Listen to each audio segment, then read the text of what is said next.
로봇 가격이 좀 떨어지는 속도가 좀 궁금한데 지금 어느 정도로 빠르게 하락하고 있는지 알 수 있을까요? 유니버셜 로봇이 협동 로봇 글로벌 1등 예. 브랜드인데요. 한 4천만 원대 정도 평균 그 정도 가격대를 형성하고 있었었고요. 다만 이제 다양한 경쟁이 조금 심화되면서 최근에는 2천 초반까지 내려갔습니다. 네, 제가 로봇에 대해서 여쭤볼 것들이 많아서 이제 네. 왔는데요. 최근에 지금 로봇 관심이 굉장히 많이 늘어났거든요. 이유가 어떤 걸까요? 네, 수요와 공급 다 이제 봐야 되는데요. 먼저 수요 측면에서 우리가 일상생활에서 로봇들을 접하는 일이 많아졌습니다. 네, 식당만 가면 서빙 로봇들 이제 놀랍지도 않아요. 네, 그쵸. 네, 그런 것도 2, 3년 내에 굉장히 많이 보급이 되었었고요. 네, 그리고 로봇의 활용도가 또 많이 높아졌습니다. 공급 측면에서는 이제 로봇들이 대기업에서만 썼었어요. 굉장히 비싼 산업용, 그래서 로봇 전문가가 있어야 되는데 그런 로봇들만 있다가 이제 최근에는 일반 여러 작업 환경에서 쓸 수 있는 다양한 로봇들이 쏟아져 나오기 시작을 했습니다. 가격대도 그래요. 네, 어포더블한 수준으로 많이 내려갔고요. 아직 잘 모르고 있는 경우도 있는데 네. 어디까지 지금 로봇 활용도가 확대되어 있을까요? 기존에는 대기업, 그리고 또 일부 네. 중견 제조기업에서만 썼다고 한다면 이제 중견, 중소 제조기업까지 내려왔고요. 네. 그리고 뭐 물류센터, 병원, 학교, 마트, 네, 마트죠. 그리고 식당, 그리고 오. 이제 조리 로봇 등 되게 다양한 로봇 솔루션들이 많이 다양하게 보급이 되고 있어요. 내년, 내후년쯤에 볼 수 있는 로봇들 중에서 뭐 이런 로봇까지 볼 수 있다 이런 게 있을까요? 그 작업 공정에 좀 최적화된 형태의 로봇과 솔루션들은 많이 나오기는 한 것 같아요. 그리고 지금 로봇 단계가 초창기, 레퍼런스 쌓고 그런 게 시장에서 정말 효용이 있구나 그런 단계에 있고요. 이제 앞으로 로봇 업계에서 주목하고 있는 부분은 휴머노이드. 휴머노이드. 네, 테슬라에서 옵티머스라는 로봇을 예, 보여줬잖아요. 그게 과연 얼마나 빠른 속도로 진화될 것이냐. 어. 네. 네, 그런 것들을 좀 재미있게 관전해 봐야 되는 포인트일 것 같습니다. 저희가 최근에 가장 많이 있는 공정들이 팔레타이징이라고 해서 박스 네. 또는 작업물들을 싣는 이송하는 오. 그런 작업들을 합니다. 네, 그런 것들은 어느 공장에는 거의 다 있어요. 네. 그리고 또 그 제조 라인에서의 인라인 물류라고 하는데 제조 공정과 공정 사이에 뭐 작업물 이송을 시켜주는 작업들이 많이 있습니다.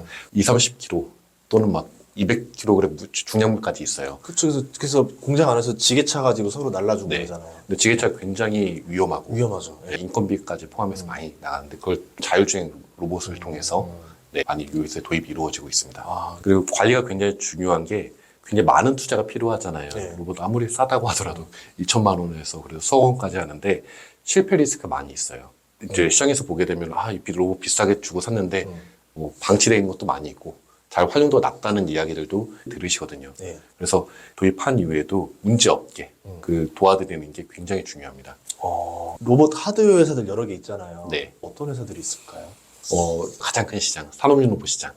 네. 거기는 외산 일본이나 유럽 제품들이 시장에서의 마켓 리더들입니다.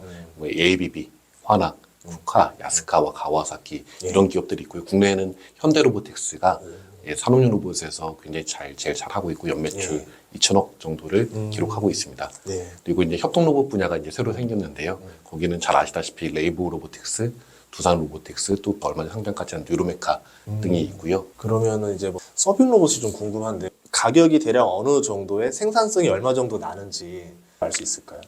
가격은 한 1,500만 원, 한 2천만 원 정도가 예. 되는데 보통 렌탈 방식으로 구매를 하게 됩니다. 예. 월 한 5, 60만 원 정도? 올해도 한 5,000대 시장 이상으로도 전망을 하고 있습니다. 그리고 효용도는 작업자들이 업무 부담이 좀 경감되어서 좋다. 네, 그리고 여러 대 쓰게 되면 오히려 더 효과가 좋습니다. 네, 로봇들이 다양하게 서로 소통하면서 이제 하게 되면은 거기서는 전체적인 인력의 규모도 줄일 수가 있어요.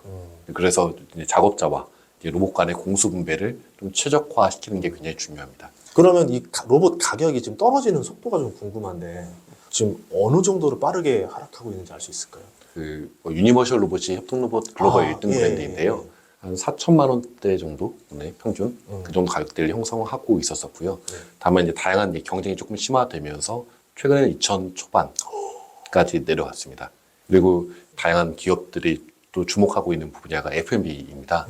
치킨 로봇. 예, 봤습니다. 네, 뭐 그런 로봇을 하려면 좀 가격 경쟁력이 있어야 돼요. 네, 그래서 점점 가격은 내려가고 있는 추세입니다. 왜냐하면 정말 소비자 입장에서 네. 제가 네. 말씀드리면 1억이라고 하는 순간 그 돈을 거기 써야 돼. 이제 딱 그 생각이 들다가 1,000만 원 초반대 하니까 해볼만 할 것 같은데 맞습니다. 아이디어 딱 바뀌어버려요. 지금. 그래서 로봇 시장이 한 1억 이럴 때는 거의 정부 지원 사업이나 특수한 경우 아니면 도입이 쉽지는 않았었어요. 네. 근데 이제 최근에는 일반 소비자들이 구매 의사결정까지 갈 수 있는 단계까지 가격이 내려가고 있기 때문에 좀 더 시장의 성장 속도가 빨라질 것이라고 보고 있습니다. 그러면 생각보다 빠르게 떨어지는 것 네. 같거든요. 네. 그러면 로봇을 제작하는 회사는 마진율이 계속 떨어질 거 아니에요. 뭐 실제로도 좀 네. 그런 것 같고요. 경쟁도 심화됩니다. 서빙 로봇만 해도 벌써 한 30여 개 업체가 경쟁을 하고 있거든요. 그리고 중국에서 써야 되는 거 아니에요. 네. 그 단가와. 네. 와. 네. 그래서 결국에는 과점, 소수의 기업들만 좀 살아남게 되지 않을까 생각이 들고 있어요. 그럼 전망하고 결국은 있습니다. 여기도 치킨 게임처럼 규모의 경제로 대량 생산을 통해서 단가를 낮추는 로봇 회사들이 살아남을 거고 나머지들은 좀 흑자는 좀 어려울 수 있다. 이렇게 네. 봐야 되겠네요. 네. 네.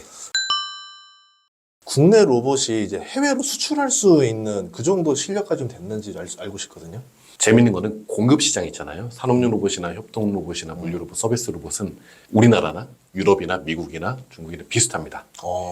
이미 검증됐고 잘 판매되고 있는 베스트셀러들은 각 카테고리마다 어느 정도 정해져 있어요. 네, 거기에서 아직까지는 우리나라 기업들이 프레젠스가 높다라고 보기는 좀 어려운 상황이고요.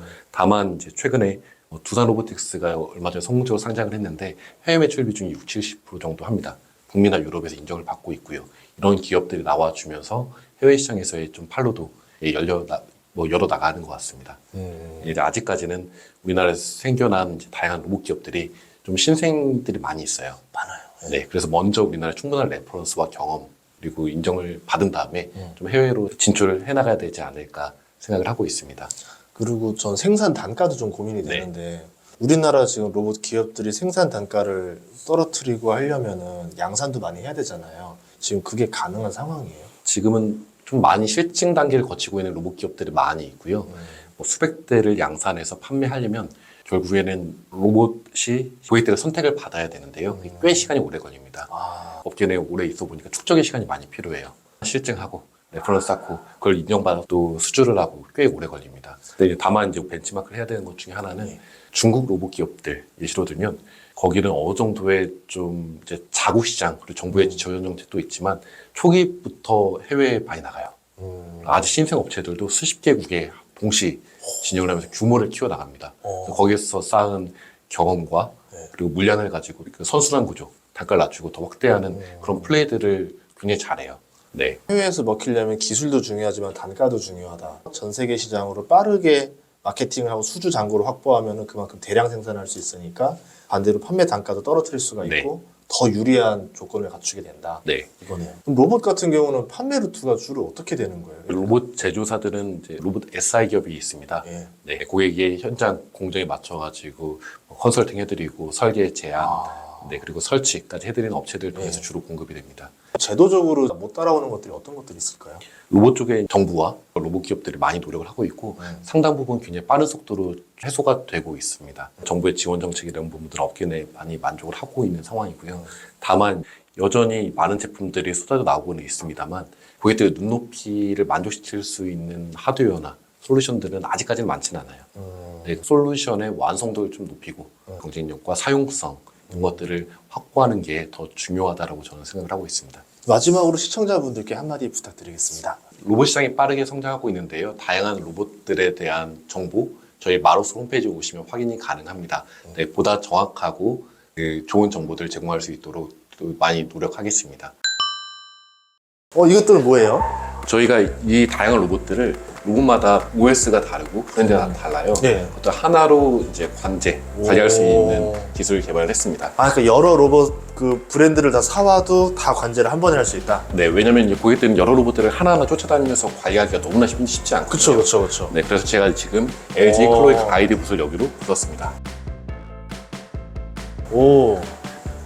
네, 그리고 저거는 이제 가오심이라는 그 청소 로봇. 저희가 이것도 이제 되게 펄스나 인천공항 이런 넓은 데서 들어간 상업용 청소 로봇 썼습니다. 예. 원격에서도 위치도 정확히 알고요. 예를 들면 청소 로봇도 바로 청소 시작을 누르게 되면 네. 청소 모드도 다 선택이 가능합니다. 그래서 시작 누르게 되면 명령을 지금 전달했고요. 예. 네, 저희는 사무실 청소 로봇을 하고 있거든요. 오. 네, 우리 포미가 안내해 드릴 건데요. 좋습니다. 네, 안내. 스페실 선택하시면 네. 안내 드리겠습니다. 함께 따라가시죠. 앞으로 로봇 시장 많이 활발해져서 네. 또 회사도 성장하시길 바라겠습니다. 네. 네, 오늘 출연해주셔서 감사합니다. 네, 고맙습니다.